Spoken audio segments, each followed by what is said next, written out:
Welcome back to ESL TV, guys, for the 2014... Wow, voice is going already. We've not even started again. Let's try that one again. The 2014 LCS Europe Promotion Tournament. Of course, we're in the group stage here online, and so far, things running really nicely. We've just seen the Copenhagen Wolves pick up their second victory. Pretty much through already, just because of how the system works. We could actually bring up the rankings here once again, I guess, just to show they're not quite updated just yet. But obviously the Copenhagen Wolves now have 6 points since they've won their last game against TCM.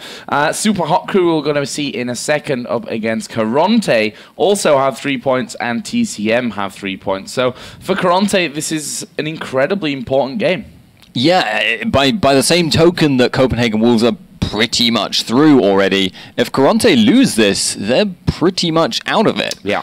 It's a very important match for them, but SUPA Hot Crew yesterday, from what we saw, looked really, really solid. They are a nice team. I would actually say, though, Impaler, so the jungler they are running at the moment is apparently, I discovered after the game yesterday, not their standard jungler. He is actually on loan from Dignitas UK. He hasn't left them to join up for Pastures New. Not entirely sure what happened with Ku, who was their previous jungler, but seemingly something is going on there. Maybe Ku is unable. I just don't know.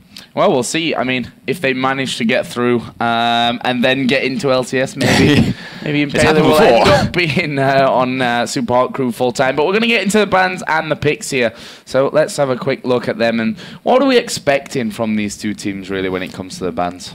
If I had to place a guess, I'd say Karont3 are going to ban Elise, which is kind of like saying they're going to ban Kassadin. But it's Elise on, Impaler, and Rengar. The obvious, blindingly obvious choice there. But both Elise and Rengar I would expect to see banned out, just because Mimer on Rengar and Impaler on Elise are really, really scary prospects. Although there is actually a point, again from the game we saw yesterday, which kind of made me wonder about this whole is he a substitute jungler in the first place thing. There was actually a little bit of a miscommunication with those exact two champions, Mimer and Impaler, making different calls kind of at the exact same time to go in and go out at the same time. Between the two of them, that kind of thing can actually really cost you in these situations. Yeah, of course. I mean, synergy between two players is something that doesn't come overnight for them. So we'll see if, well, they've had a night. We'll see if that's actually changed things for them on that front. Rengar, as we said, banned out. Yeah, spamming it out, playing together. That's pretty much the only way that it's going to fix things. Lucian and Caitlyn both banned out here. So banning towards Heidal here, the AD carry right now for SUPA Hot Crew. On the other side, Kassadin taking away Elise and Vayne. Okay. So keeping Vayne out, maybe just a little bit of a kind of respect ban. Vayne is always a threat. If she's on an enemy team, you cannot say for certain you've won until you've kind of won overall completely. Taken the Nexus is probably the best way of putting that. But just because she scales so hard and all it takes is one or two unlucky kills or out of position kills, and Vayne suddenly is right back in it, and the enemy team now has enough damage to kill your entire team.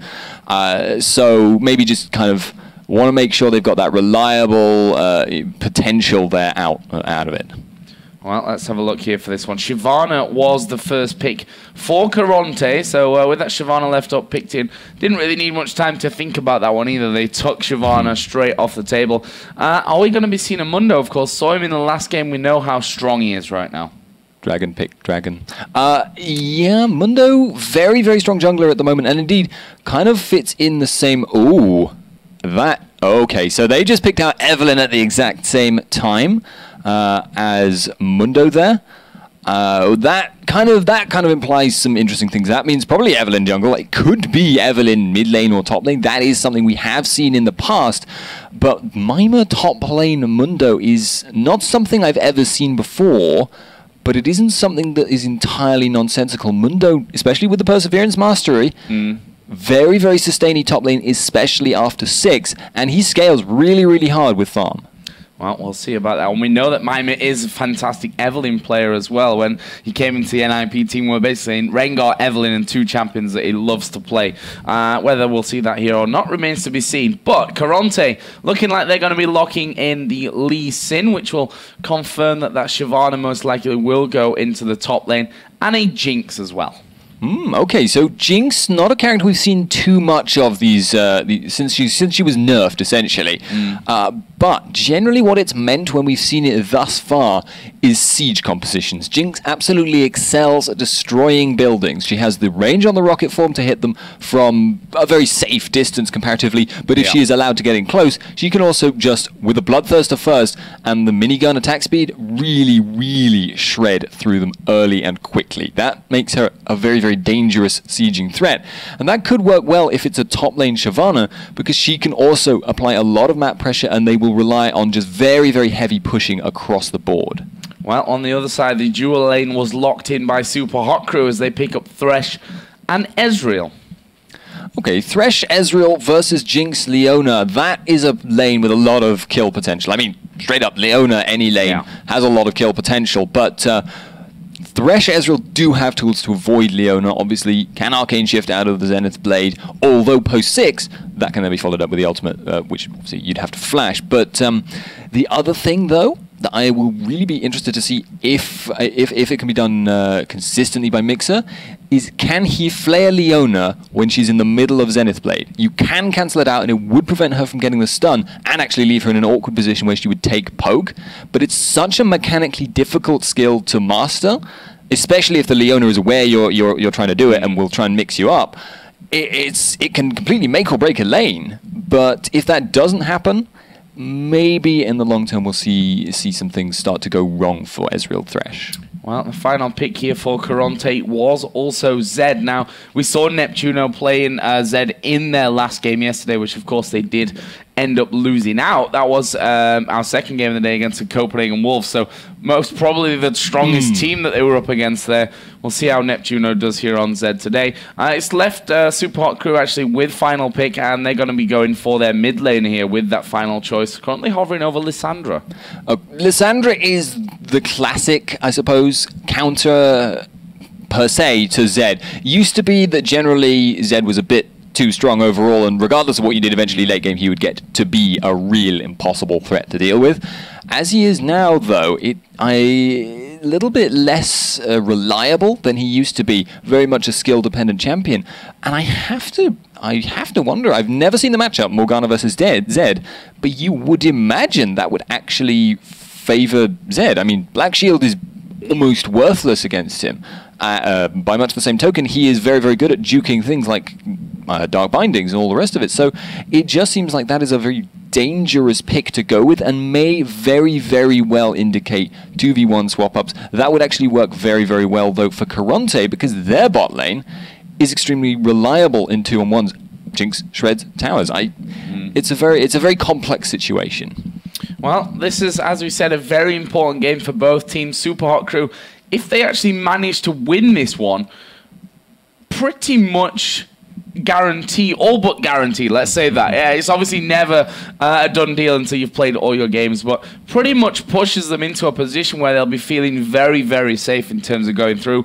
For Karont3, though, we said it before, that they're almost on the opposite side of things. They need a win here to stay in. Yeah, without that win, it puts them in a 2-0 down, and they're not going to be playing. I've said it before. I don't understand round robins very well, but everyone plays each other once. I know. And at the end of it, the top 3 teams go through. But teacher, what if they end up with the same number of wins? And this is the thing: we play tiebreaker games. If no team has a winning record against the others in the tiebreaker. Okay. So we could end up with a 2-team tie. We could end up with a 5-team tie. We could end up with a 3-4 team. Like, there are so many different outcomes to it that it's almost not worth talking about the possibilities there, because there are each different outcome. Each if it's a 2-way tie, it'll be a different format if there's a 3 or a 4-way tie. So we'll come to that if we get there. I wouldn't mind seeing an extra few games, that's for sure. But they will be played tomorrow, obviously, if we do end up with ties in anything. But we are going to go into game here and kick things off. So let's have a little bit of a talk about level 1 and what we can expect from it. Okay, well, the first thing that's really, really obvious is Super Hot Crew have an incredibly dangerous level 1. They have Dark Binding and they have Thresh Hook. That combined, the two of those things are really, really dangerous CC. Then they also have multiple spammable high damage poke abilities in the form of Mundo Cleaver if he chooses to skill that, and Hadel's Mystic Shot there. So really, really scary level 1 from them. I think I mentioned this yesterday, but the value of invading in general in the current patch is a little bit lower, but they may well still try and abuse that. However, they have to be careful because there is still a lot of damage to contend with. Less CC, but if they were to walk into Karont3 and not be aware of it ahead of time, it would be disastrous.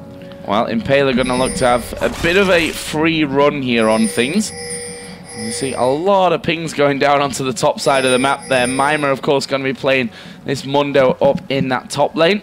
And obviously having a bit of a discussion right now, Super Hot Crew, as to how and why they're going to go about the things that they're going to go about with. Or maybe they'll just sit back and soak up any pressure that comes from that one.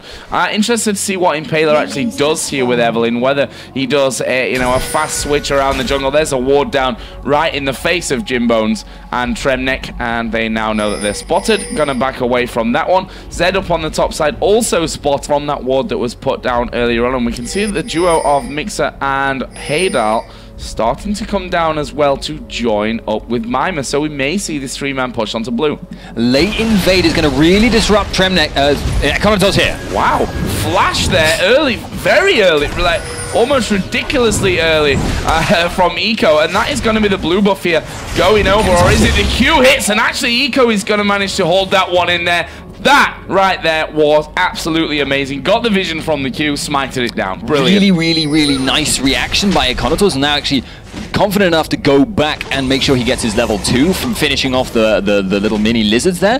However, that was a very low risk play from Super Hot Crew in the first place there. They were just not... It didn't really cost them that much to fail to steal that, and it could have earned them quite a lot. And Mundo ended up just using his teleport to head down to the bottom. It's kind of like, instead of what we see quite often, which is the safe play in a 2-on-1 situation where people go and get a little bit of jungle experience, then recall, and then get back to lane while the lane is frozen, as we can see in bottom lane at the moment. Instead, Mima said, right, I'm going to be with the team, I'm going to try and make a play happen. As it happened, didn't work out this time, though. We'll see how much pressure he faces on that bottom lane as things work out there. Always got to be careful with that Leona if she decides to just jump straight on top of you. The slow that they can come out of Jinx, plus you know, the snappers. Yeah, which is always going to be deadly in terms of locking you up.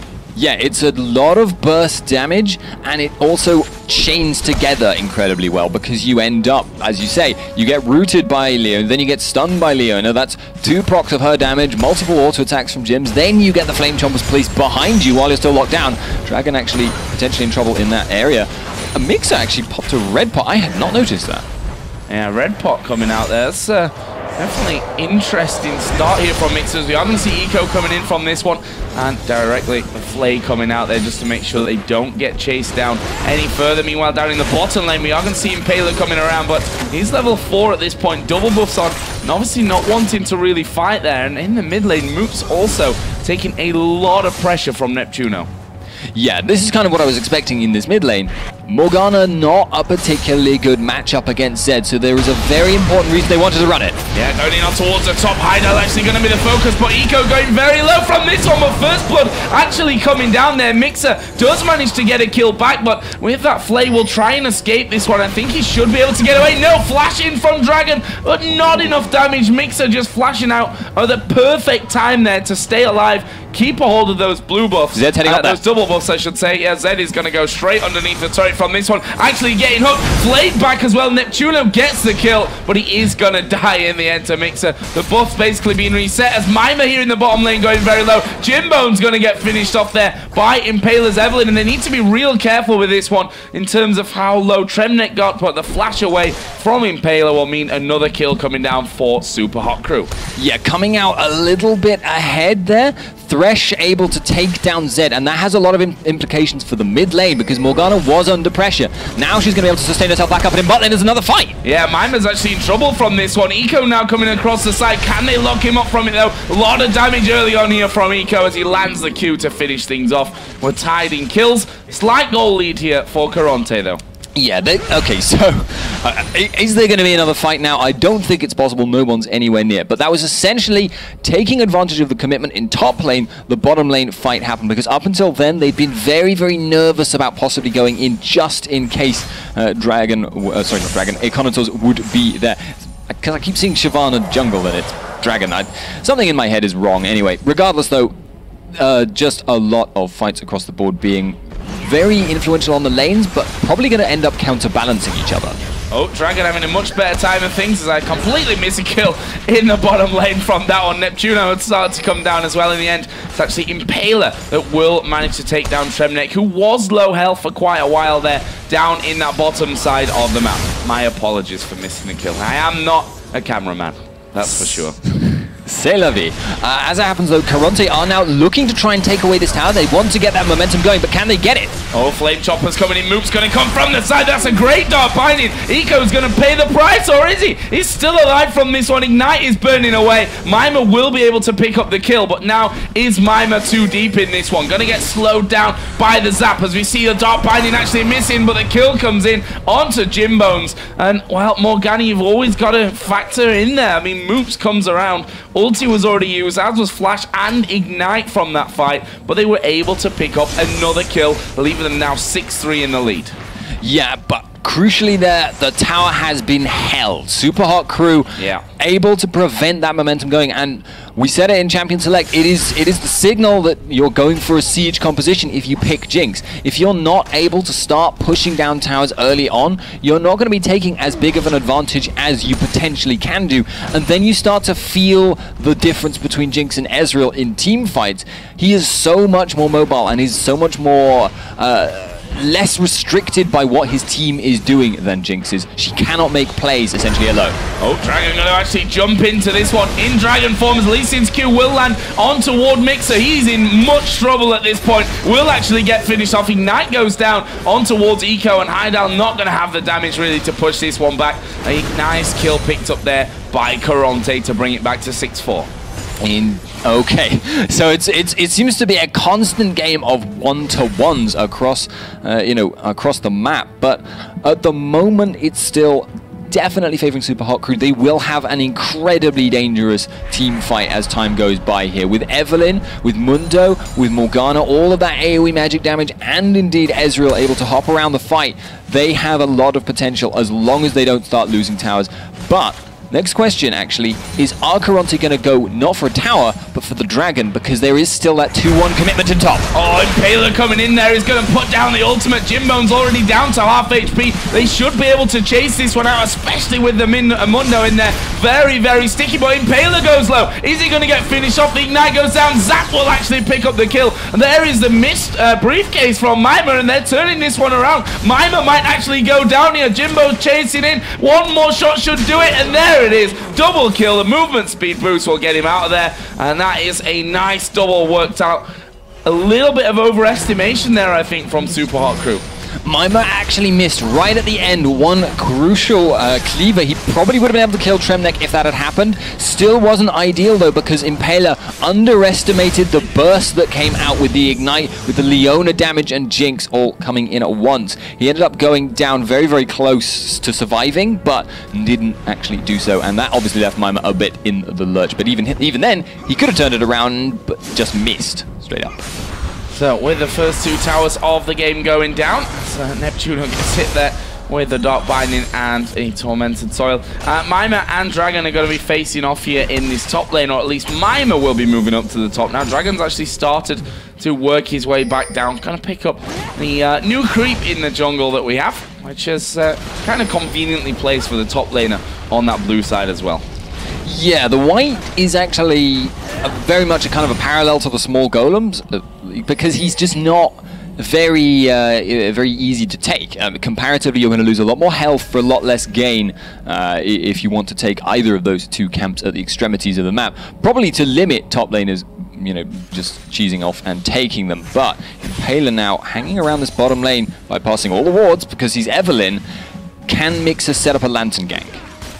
Well, might not even need that at this rate. Impaler has got himself into the brush right now, and they've not seen it. Actually, Leona going to go in. The hook lands onto Jimbones. There comes the solar flare. Eco coming around. Mixer is already extremely low from this fight. There's the true shot barrage coming out. Mixer is still very, very low, but can they get in there to finish him off? Eco continues to chase down as well. Haidar going to get away as Eco goes under what was the tower there earlier on, and now Zed starts to move in. Impaler goes down. That's a double kill for Zed. Haidar not going to escape this one. Jimbones picks that one up. And what a turn of events here. Karont3 picking up a 3-for-1 in the bottom lane. The faster roaming from Zed meant he got there and was able to really turn that fight for them. They were kind of on the retreat, as it were, before, but then with Zed there, it was just a sudden appearance of a massive spike of damage, and there was not a lot that could be done about that at that point. Morgana arrived afterwards, but just kind of you can't get in range very easily for Soul Shackles unless you've landed the Dark Binding, and there were 3 people there, 2 of them on low health, just not able to reach him. And that minion's going to stop him. Yeah, 1,000 gold there actually for Neptuno on Zed to spend after that little fight. Puts him at 3-1-1 now, and it's not something you want to see happen. The Zed, who'd been kept relatively well in check, I think we can say, up until now, is now at the point where he can start to become extremely strong. Yeah, it was starting to look almost like Morgana was going to end up on top of that lane, but with the mobility boots, he was able to just get there, get kills, and get fed. That is why the assassin meta was so strong, because even though they weren't necessarily stronger champions per se, if you looked at them just like in like some kind of bizarre 1v1 scape where you're comparing usefulness to the team late game, mid game, because of their roaming potential, that gave them kind of an extra edge on top of everything else they did.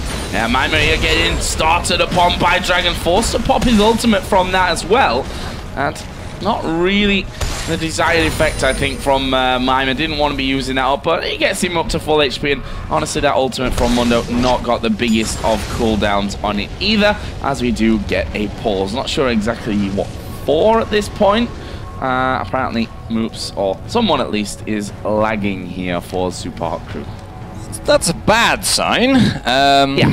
Heard those words before, but hopefully... Okay, I'm not really hoping for his connection to be failing, but I'd rather that was happening than the servers were doing something funny. Exactly. It gives us a bit of time, though, to actually look down the items here and talk about some things such as the trinkets that we have in here. Only one sweeping lens right now across the board, and that's with Leona, who also, by the way, went for the Relic Shield start. Now up to Targon's Brace already. On the other side, slightly different with the Sightstone coming out of Thresh. Well, remember, Targon's Brace actually gives you an extra edge in pushing, which is very, very much different from what you would normally expect from Leona. Used to be Leona was not a particularly strong pushing support. Something like even something relatively weak at pushing would still generally outpush Leona because she couldn't get near the minions. But with the Targon's Brace, with the ability to just execute minions below half health, she suddenly pushes almost as fast as other people. But most other champions are less willing to run that Targon's Embrace. So it does seem like that is a really, really strong aspect to Leona that I feel like a lot of people aren't considering at the moment. Well, we'll see how that one develops. Again, we said it yesterday that now 3-14, this is the first major tournament that we're having, certainly in Europe. And there's still a hell of a lot to be developed, to be figured out, the numbers to be crunched and what have you. And no doubt a lot of changes still to come, of course. It's a pre-season patch and alterations will come in. Yeah, they were already made. I mean, Targon's, when it was released, was just completely out of whack in terms of how much gold it generated. As it is now, much less so. And I have to say, highlighting that issue which we mentioned before with Annie, in that the active is less useful, but that, again, comparing that to Thresh, who has no gold item and just a Sightstone, it's an interesting approach. I'm actually curious if that will catch on more and more as time goes by. We'll see that. A heal coming out from that Targon. It's always a bonus to be having, especially in a lane where you've got no natural sustain. No, it's not a massive heal by any means, but helps you stay in there. I mean, Bloodthirst's already in for Jimbones at this point, so it's not exactly like he's got no sustain, not able to keep himself healthy in there. Yeah, as time goes by, the Targon sustain becomes less relevant. Wow, going straight in there, the Chomper's down, and that is the combo we were talking about earlier on. Jimbones here now going to chase off, try and get his paws on Mixer as well, but I think Mixer should be able to get away, gets hit by Zap, but already was too close to the tower for really any problems to come in. So another nice kill coming down for Karont3. Yeah, and you could actually see an instant reaction coming out from Zed there, moving down to support the team. As soon as he saw that engage happen, he thought perhaps they could go for a dive on Mixer, but as it happened, he's decided instead to just push down the mid tower, and I wonder if they're going to fight for that. Yeah, so ridiculous amounts of damage coming out there from Jimbones as well. And we can see with that ward, he's like, what's that, jungle from outside the jungle? No problem for me. It's a ranged minion, which means you can farm it over the wall, which I guess is a difference from double golems in that respect. But the next point of contention is clearly going to be this dragon. Impaler is in the area, though. That makes it a very dangerous steal. Well, let's see. Impaler here going to get hit by Zap. That slows him right down, and Zed going to go in there. Lantern coming out. That will keep Impaler alive for now as Moops comes in. Shackle's going down. Jimbones is going to fall. Used his barrier there to no real avail from him. Tremnek now the focus. Flash from Dragon at the backside. Meanwhile, the Dragon itself doing a lot of damage here and will be picked up. That was a great reaction from Super Hot Crew.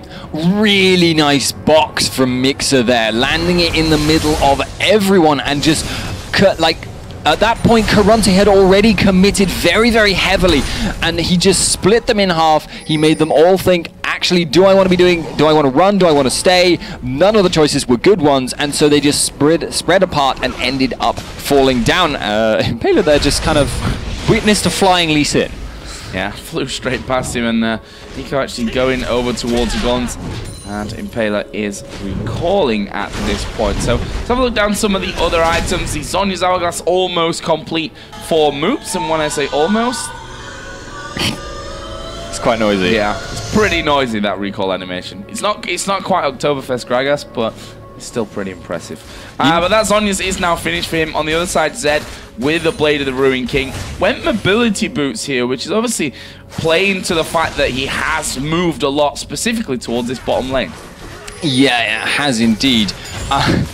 I actually wonder though at the moment if he's he's not going to be able to get that at the moment. There's just a few too many wards down there, and that just makes it a little bit difficult. But at the moment it seems like his aim in these team fights is to try and destroy Evelynn, but that is now being countered out. There has been a Zhonya's Hourglass pickup, which is very, very difficult for him to deal with. Obviously, Deathmark makes things difficult, and that in turn now means that Impaler is much, much safer in forcing these engages because she's been the first person in these battles thus far.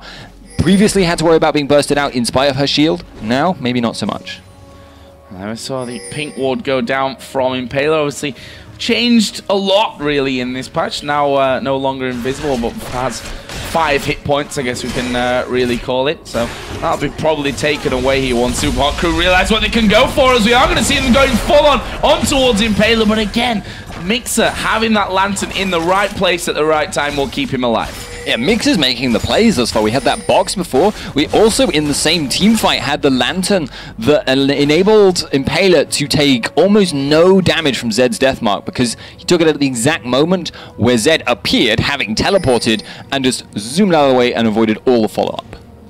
Now, this top lane pushed down pretty heavily by Mima, who been relatively quiet, as has Dragon, since we've come into this phase where they end up in a position together there. As we are going to see Moops going in on towards Jimbones, who's between the towers, picks up the kill, going to speed out there. Wow, Impaler getting kicked in towards him there, and Jimbones is going to pay his price for that one. Eco now being chased down by Impaler, getting himself off to a ward, but he's basically running to no man's land. That will be a double kill coming down from Impaler. Questionable place to fight from Karont3. Yeah, they were going very deep, and it was just a lack of awareness, I think, that of where Mima was. He was able to get there much quicker than they were anticipating. Popping that ultimate does make Mundo very quickly, but they're going to go for Tremnek. Wow, box coming down. Lantern going to be used here. Impaler gets himself now another one. He's on a rampage at 6-2-3. Got himself that needlessly large rod added in as well at this point, and he's up at 1,400, 1,500 gold, 1,700 for Mima as well. But Super Hot Crew, they're managing to pick up these kills where you maybe wouldn't expect them. Yeah, they are really playing that kind of aggressive roaming style. They're going for picks much less than team fights. Karont3 much more orientated on those kind of larger engagements at the moment. But that does mean that kind of part and parcel to mobility and to that ability to roam and get picks is that you start taking a couple more towers off the back of them, because you create more map pressure, you create more opportunities for your laners to then take their towers, and that's giving them a little bit of an edge on that, and that's why you can also see that small gold advantage opening. Dragon there getting himself up to 160 CS, let's call it, to the 146 right now of Mima's Mundo. So those two guys pretty close in terms of what they've managed to farm up so far. If you have a look down the AD carries as well, because they've started to get those items in. Static Shift plus the Bloodthirster here for Jimbones. On the other side, the Trinity Force already done for Heydal's Ezreal, plus the workings of that Bloodthirster. Yeah, very standard stuff from these AD carries. The Shiv will enable Jinx to push that a little bit quicker, and it will also accelerate her getting the Last Whisper, which really suits her down to the ground. She has a lot of attack speed anyway. She doesn't need to, you know, cry over missing out, 10% extra attack speed from a Phantom Dancer as opposed to a Shiv. That will just mean she is now able to potentially support, a little bit more in terms of the lane rotations. Tremnek, though. Or not. He got corked. Nothing happened. Knocked back from that one, trying to get in there, but be careful. This Morgana now with an extra blasting one in there is gonna be putting down a lot of damage. And look at this, Jimbone's being stalked through the jungle by Impaler. He's gonna throw down the Flame Chompers, but Impaler's still going in there and might not even need Impaler at this rate. There's the barrier coming out. Impaler gets himself another kill now, up to 7-2-3. I think Heydal would have really liked if his teammate had have given that one over to him though. Well, you can't, it's kill securing, you can't let it go. There's always that small chance he might have had double flash due to a bug or something. But regardless, it does look like at the moment the next point of contention is going to be this red buff. Neptuno wants this, but I really don't think he can afford to try. Yeah, Flayback coming in there, and he decides, I'm just going to leave. Morgana was coming in as well, and that sets them up perfectly for the Dragon, which is just spawned in. Heydal, of course, just jumping straight over the back of the wall. The rest of the Super Hot Crew doing that one. No contest here on this Dragon, and that puts Karont3 behind by 3,500 gold. Starting to build a bit of a significant gold advantage now. Super Hot Crew have had the edge in a couple of these little engages at the moment, and now it seems like Neptuno has boots of mobility, but I don't think that's going to be enough to outrun Mima. No, Mima chasing in for this one. Hook and the binding land onto Neptuno. He will go down. It's Mima that picks that one up, and again, just out of position. We've seen that in these last 10 minutes, that Karont3 out of position have lost 3-4 kills, I think, until now. And it's that solo queue mentality of just being able to capitalize off of mistakes the Super Hot Crew are employing here. You see someone out of position, you snap down on them, you jump on them. It works really well, and they're employing it to very great effect. Impaler being spotted out there, but I don't think they're going to go for that either, really. No, better not to dive in onto the Evelynn, who has that Zhonya's anyway if things get really hairy. There's the Dark Binding going through. We're going to see this tower most likely going down, and will be finished off there. Heydal able to finish that one down. So that puts them in much stronger position now. 4-1 up in turrets, the entire outer ring down. Mima bearing in on the inner turret on that top lane as well. And that is one of the things about a Mundo in top lane, is he is so difficult to kill.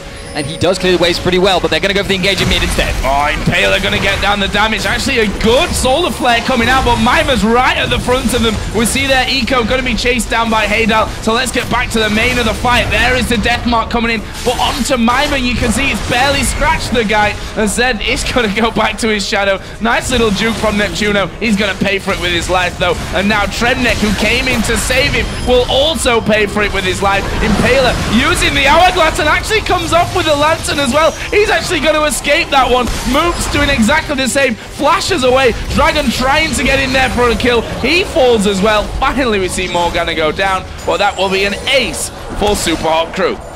Absolutely beautiful damage juggling there. Karont3 were just getting so close. They would get, you know, they were a bull to a matador. They just were not quite able to ever land a decisive blow.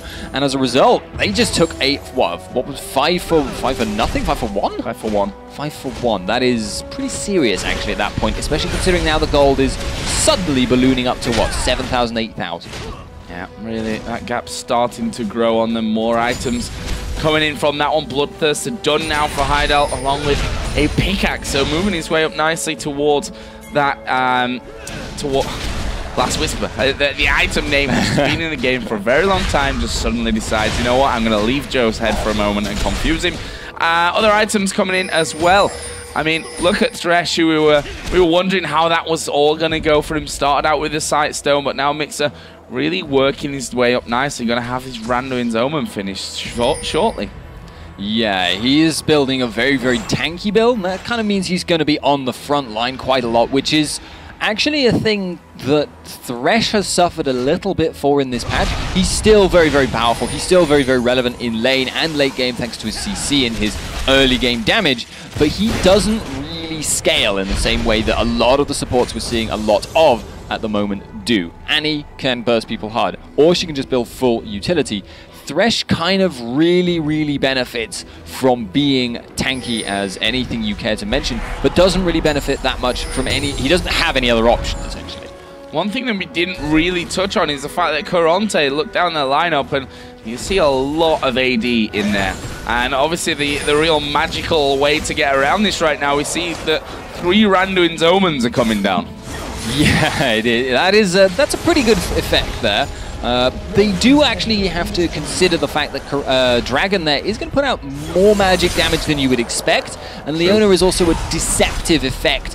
Her passive, when procced across everyone, which it quite often will be in team fights, also puts out quite a lot of magic damage. But yes, getting a lot of Randuins is going to be a very big thing, and it's very difficult to deal with. And it also means that everyone who builds AP has been able to just build a Zhonya's, and that really gimps Zed.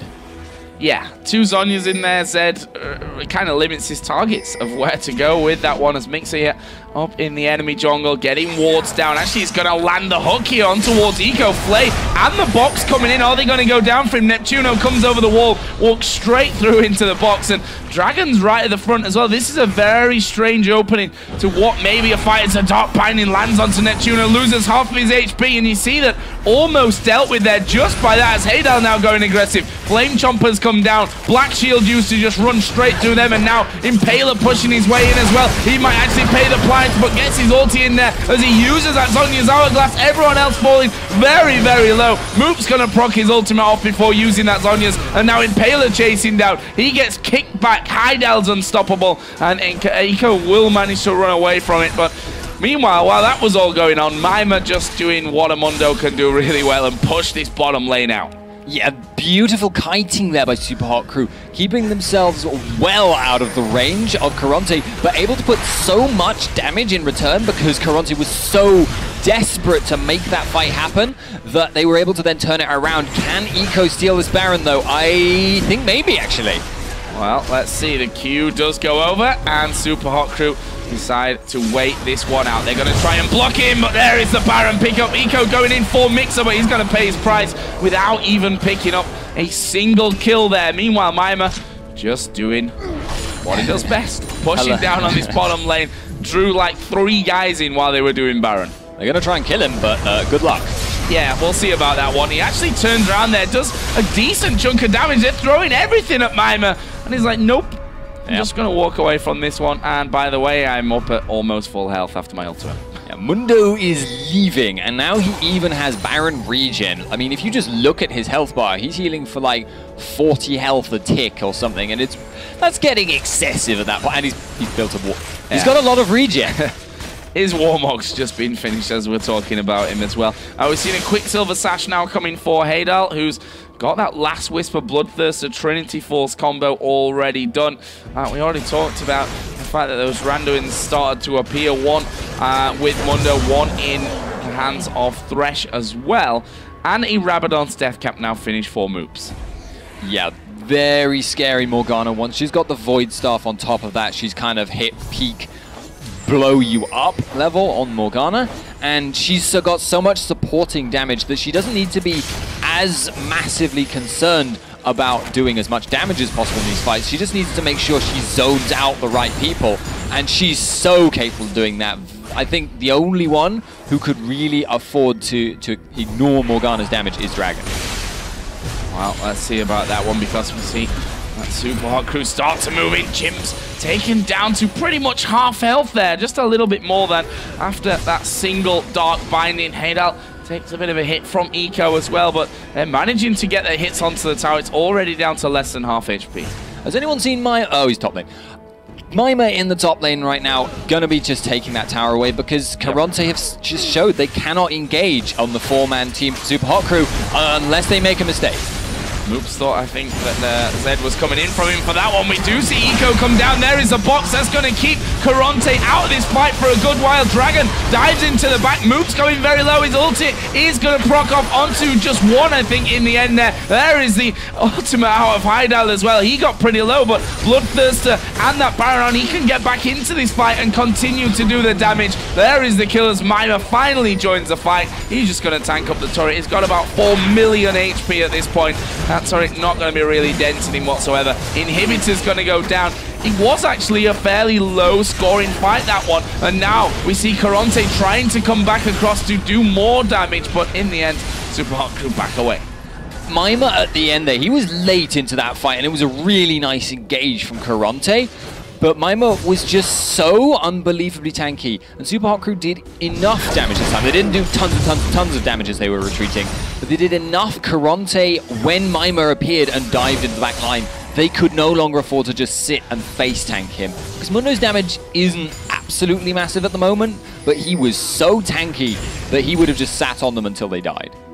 Yeah, and hard to get away from him as well, with those cleavers coming out, or briefcases as they actually are in this one. And now Karont3 just trying their best to force these lanes back a little bit so that they've got a bit of breathing room, because up until now they've been pushed heavily into their base this entire time.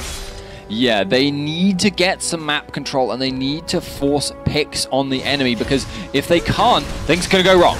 Oh, this could be dangerous for Mixer, actually off to the side. The hook not quite landing though. And the rest of the team from Karont3 were coming around. Kind of surprising me not to see more sweepers on Karont3's side of things at this point. You know, the fact that they've lost control of their own jungle. I mean, they need that back. It's a difficult situation for them, because yes, maybe they could get rid of some enemy wards, but the problem is then they're probably not going to have the budget for actual warding themselves. Eco going for Mixer, though. He's a very tanky target. Yeah, Dragon actually already in the backside of them here. Mixer is going to push himself back around. Are they going to keep fighting this one? Mixer's going to die. There is Impaler using the Zhonya's, but Moops flashes in, puts the ulti down. They're out of range from this one, but Jimbone's surely going to fall here. He's been chased off. Let's leave him for now. The rest of the team coming around that bottom side. Jimbone's trying desperately to regen himself from the minions, which he's done well, actually doing a lot of damage to Heydal. He may be able to come in and finish this one off. No, they're turning around as I hit the buttons on the side of the mouse. Great stuff, Joe. And Impaler in the end finishes him off. He is now legendary. That's 3 men down. They might be able to finish the game here. They are going to try and sustain themselves back up, and Mima just, how much armor does he have? 275 and a huge amount of health. I mean, if you calculated like his effective HP versus armor, it's probably in the region of 10, 11,000 at this point. It takes a long time for a tower to bring him down, and the rest of the team is strong enough at taking towers. He can just well, tank for them, and that will work out very, very well. But it looks like they're not going to stick around. There's not much reason to risk it, though. They're 16k ahead. 16? Yes, 16. I can count sometimes. More often than me, that's for sure. So, Heidal here, he's just checking a few wards out as he steals away that red buff. And did really well there. I thought Jimbones might get the better of him, but playing it really to perfection. And as you said, a big gold lead, and that's going to mean a bit of shopping time as well. 3,000 gold for Heidal, who doesn't have that much left to buy, and he's still, by the way, on Boots of Speed. Well, Boots of Speed, you know, that... you can upgrade your boots, yes, but is it really the most efficient choice you can manage? Because at a given time, you know, getting those extra boots upgrades is not necessarily going to be the most efficient thing you can do. But I just want to know, again, I know I keep mentioning it, but Mundo now has Thorn Mail as well. I think he feels that armor is the way to go now, rather than health. 335 armor, 4,582 health. That's a lot of numbers that Mundo has behind him at this point. And you can see his health bar just ridiculously large right now. Towers, not a problem for him. Both of the Nexus turrets wouldn't be a problem for him to just get in there and tank up if they need to really do that one to get this game going. As Mixer gets hit, he's also got himself a Randuin's Omen and a Sunfire Cape now as well. Yeah, okay, so that's actually a little interesting thing, but I may have to talk about it later because I suspect there could be engage here. Karont3 very much at a point now where they have very little choice. They have to make an engage happen or they will fall down to Mimer's split pushing now. But Sunfire Cape on Thresh does actually have a couple of issues because if you're putting yourself in position to use the Sunfire Cape, quite often you're putting yourself out of position for the Lantern. But at the moment, it looks like they're going for it. Oh, they are going to go in there. Mimer actually getting kicked out. They're focusing the tank down from this one. Mimer down to half HP. His regen starts to kick in now from that ultimate as he comes back into the fight. The rest of the team being shredded down. There's a flash from Impaler. Neptuno gets locked up by the Dark Binding. Not sure that Tremnek will escape. He uses his flash to actually get back onto the fountain. He goes very low. There are now only 2 men left alive, trying their best to get the regen in there. And we also see them just diving straight into the fountain to pick up the kills and also lose 2 lives, but it's not going to matter too much. Good game's already being called out here. Dragon trying to get in there, but look at Mimer. He takes no damage whatsoever. The rest of the Super Hot crew going to finish off the Nexus, and they pick up their 2nd win here in the promotion group stage. So, Super Hot crew putting themselves in a very, very good position. Karont3 now really up against it if they want to come out on top. And I've just got to say, Mundo, with that much armor being the focus target in that last fight, it does seem very, very strange. But honestly, I feel it was mostly just because they didn't have any other targets. The insect kick didn't really work out the way they intended it to. And that just meant, well, what do? You try and focus Mundo. Maybe if you can take him out, that gives you an edge. You got the numbers advantage if the fight really drags on, but they were a long way behind. Yeah, a real long way behind. I mean, Heidal finishing 12-4-9 with Ezreal in that one. 10-3-14 for Impaler on Evelyn. Mundo, 3-12 as well. Got himself up to 322 farming most in the game. It's because he spent so much time on his own, just pushing out that bottom lane first of all, and then pushing right back in the top lane as well. So, as I said, that leaves the Super Hot crew with 6 points now in the group stage. They will be tied with the Copenhagen Wolves up at the top. And our next game coming up here, if I just have a quick peek down, will be STO versus the Copenhagen Wolves, the team whose name we don't try and say anymore because it's very French, and us as Englishmen must not be named. Just can't get our tongue around that one. But that's going to be our next game coming up here in just a few moments. We're going to be taking a quick break though, so guys, don't go anywhere. We'll be right back with our next game.